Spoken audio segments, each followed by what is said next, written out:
바보인 척하라. 과감하고 자신있게 자신의 길을 걸어가라. 묵자. 진정으로 부유하고자 한다면 자신이 원하는 것이 있는 사람은 남의 생각이 어떻든 신념을 가지고 최선을 다해 그것을 얻고자 노력한다.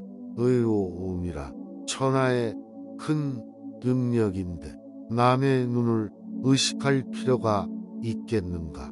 반드시 최선을 다해 그것을 성취해야 한다. 영리한 사람은 자신의 영리함을 깊숙이 묻어두고 필요할 때만 사용하는 반면 영리한 척하는 사람은 다른 사람을 모함하는 것을 재주로 여기고 시시때때로 사용하다가 자신이 한 함정에 스스로 빠지고 만다. 사실 영리함은 재산이다. 중요한 것은 이 재산을 어디에 어떻게 이용할 것인가의 문제다. 잔재주를 부리다가는 화를 부르기 십상이다. 지혜로운 사람은 훌륭한 재산이 영리함을 드러내 구별할 수 있는 사람이다. 자신의 재능을 지나치게 드러내지 말며 지혜로운 사람은 사람들에게 빛을 감추고 우둔함을 보여준다. 빛을 감추고 우둔함을 드러내는 것은 자신의 낮음을 보여주는 것이 아니라 자신을 보호하고 화를 일으키지 않고 재능을 더 잘 발휘하기 위한 것이다. 소인과 친구는 되지 않더라도 소인을 대처하고 피할 줄 알아야 한다. 자신의 재능을 겸허한 태도로 마음을 연다. 자만하지 말고 겸허하며 다른 사람의 비평을 기꺼이 받아들이고 자기 잘못을 바로잡아서 넓은 마음으로 타인의 장점을 흡수해야만 자신의 장점을 더욱 향상시킬 수 있다. 양자강과 황하는 작은 물줄기를 마다하지 않고 큰 강을 이루었다. 겸허한 태도를 가지라. 오만해서는 안 되며 겸손이야말로 가장 성실한 덕목이다. 세상은 크고 넓어서 많은 일이 일어난다. 상대방의 자존심을 건드리지 마라. 의미 없는 논쟁은 하지 말라.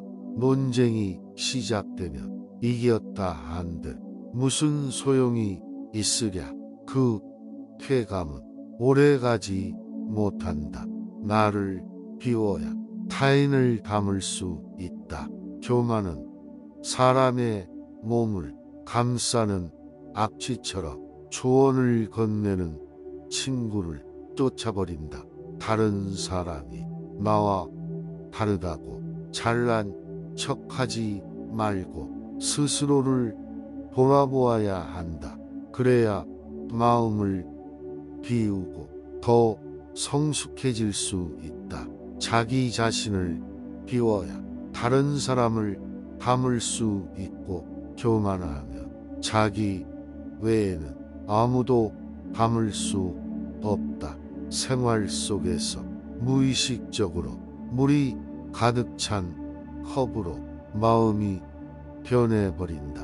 그러나 자만을 내려놓고 마음을 비운 채 다른 사람을 따라 배운다면 우리가 모르는 많은 것들을 발견하게 될 것이다.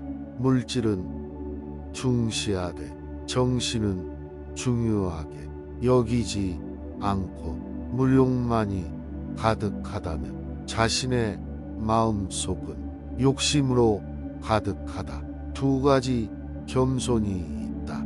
지위가 낮거나 능력이 부족할 때 겸손한 것은 대단한 일이 아니다. 낮은 자의 칭찬을 받을 때 겸손한 것이야말로 사람들의 존경을 받는 진정한 겸손이다. 소인과 맞서지 마라. 군자는 공명정대하지만 소인은 항상 다른 사람을 비판만 한다. 주변에 크고 작은 이익을 따져 공짜로 얻으려는 한다. 그러므로 소인과 교제할 때는 신중해야 하며 건드리기보다는 피하는 편이 낫다. 군자의 미움을 살지언정 소인의 미움은 사지 말라. 소인은 평생의 삶을 남을 방해하고도 남기 때문이다. 따라서 소인을 절대 얕보아서는 안 된다. 군자와 소인과 친구는 되지 않더라도 소인을 대처하고 피할 줄 알아야 한다. 아첨하는 사람은 곁에 두지 않는다. 벗에 듣기 좋은 말만 한다면 벗의 의무를 다하지 않는 것이다. 결점이 있는 줄 알면서도 입을 다문다면 진정한 친구라고 할 수 없다는 것이다. 만일 당신의 결점을 칭찬하는 사람이 있다면 그것은 다른 속셈이 있다. 비범함과 특별함을 추구하는 것은 적극적인 인생 태도다.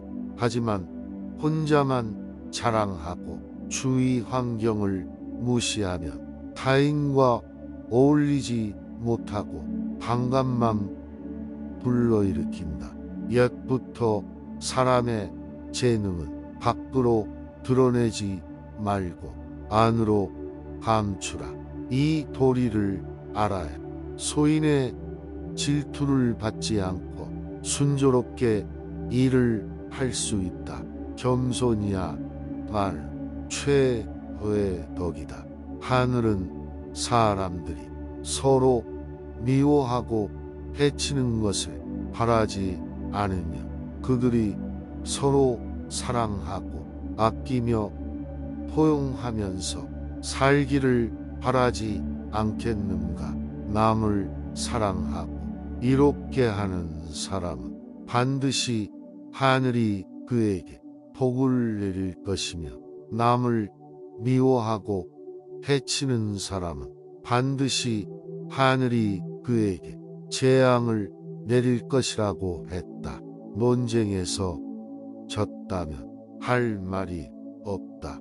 한편 상대방을 철저히 눌러 이겼다 한들 무슨 소용이 있으랴. 일시적으로 승리를 거둘 뿐 그 쾌감은 오래가지 못한다. 뿐만 아니라 논쟁에서의 승리는 상대방의 자존심을 짓밟은 대가로 얻은 것이다. 남의 체면을 깎아 얻은 승리 때문에 상대로부터 원한을 사서 화를 당할지도 모른다. 상대방과 논쟁할 때는 두 가지 결과를 생각해 보라. 하나는 의미 없는 승리이고 또 하나는 상대방의 반감이다. 이 두 가지는 한꺼번에 얻을 재앙이다. 그렇다면 우리가 진정으로 원하는 것이 무엇인지 곰곰이 생각해 봐야 한다. 나를 비워야 타인을 담을 수 있다. 친구를 잘 선택하라. 물들이는 일은 지극히 조심해야 할 일이다. 교만과 자만을 즐기는 이들과 친구가 되어 무리를 이루고 자신들의 이익만을 꾀하는 자들은 그 집안의 몰락은 물론 스스로의 명성과 목숨의 위험을 자초할 것이다. 또한 관리자가 되어도 사리 분별을 하지 못하니 물드는 곳은 나라의 군주에게만 국한된 것이 아니며 백성들 사이에서도 마찬가지이다. 어질고 자애로우며 성실하고 법을 따르는 기와 친구가 된다면 집안은 날로 번성할 것이며 그 자신 역시 순조롭게 명성을 얻을 것이다. 또한 관직에 오르면 한 만큼 거두는 것이다. 하늘은 남을 사랑하고 이롭게 하는 사람에 반드시 복을 내리고 남을 미워하고 해치는 자에게 반드시 재앙을 내린다. 나쁜 일을 하는 사람은 재앙을 불러들인다. 그러나 남을 사랑하고 남을 이롭게 하는 사람은 반드시 하늘로부터 복을 받는다. 남을 사랑하고 이롭게 하여 하늘로부터 보살핌을 받는 이가 있으며 또한 남을 해치고 손해를 입혀 하늘로부터 재앙을 받는 이도 있다. 군자가 갖춰야 할 성품은 4가지가 있다. 가난할 때 청렴함을 보여주고 부유할 때는 의로움을 보여주며 살아있는 사람에게는 어질고 자애로움은 죽은 사람에게는 슬픔을 보여주는 것이다. 교만은 사람의 몸을 감싸는 악취처럼 조언을 건네는 친구를 쫓아버린다. 다른 사람의 의견이 나와 다르다고 잘난 척하지 말고 스스로를 돌아보아야 한다. 그래야 마음을 비우고 더 성숙해질 수 있다. 비워야 다른 사람을 담을 수 있고 교만하면 자기 외에는 아무도 담을 수 없다. 생활 속에서 우리는 늘 무의식적으로 그러나 자만을 내려놓고 마음을 비운 채 다른 사람을 따라 배운다면 우리가 모르는 많은 것들을 발견하게 될 것이다. 오늘 영상이 도움이 되셨다면 소중한 분께 영상을 공유해 주세요. 좋아요와 구독 눌러주시고 저는 더욱 유익한 영상으로 다시 찾아뵙겠습니다. 오늘도 행복한 하루 되세요. 감사합니다.